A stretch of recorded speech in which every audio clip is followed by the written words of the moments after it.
अगर मैं तुमसे कहूं कि हिस्ट्री में एक ऐसा इंसान था जो एलन मस्क, जेफ बेजोस और बिल गेट्स से भी ज्यादा अमीर था और उसने सिर्फ एक सफर में इतना सोना बांट दिया कि एक पूरे देश की इकोनॉमी हिल के रह गई। ये कहानी है हिस्ट्री के सबसे अमीर इंसान मनसा मूसा की।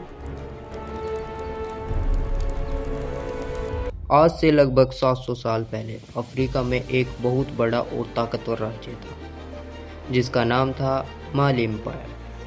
इस साम्राज्य का राजा था मनसा मूसा।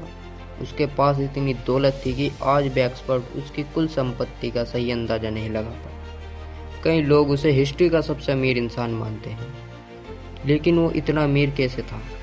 उस समय माली एम्पायर के पास दुनिया की सबसे बड़ी सोने की खदान में से कुछ थी। उसके राज्य में सोना और नमक दोनों ही बहुत मात्रा में मिलते थे। उस दौर में नमक की भी कीमत लगभग सोने के बराबर मानी जाती थी। इसी व्यापार की वजह से मनसा मूसा बेहद अमीर बन गया था। फिर शुरू होता है एक ऐसा सफर जिसने दुनिया को हिलाकर रख दिया।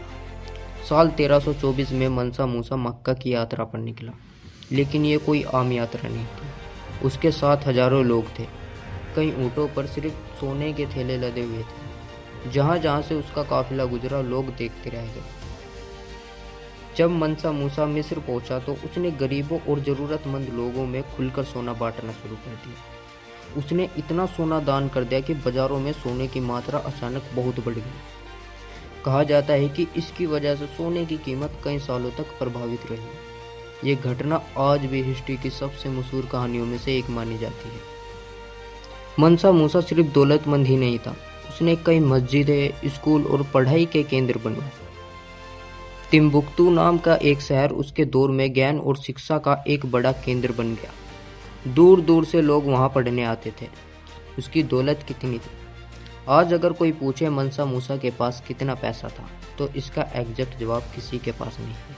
लेकिन कई हिस्टोरियंस का मानना है कि उसकी दौलत इतनी थी कि उसे आज के पैसों में मापना मुश्किल है।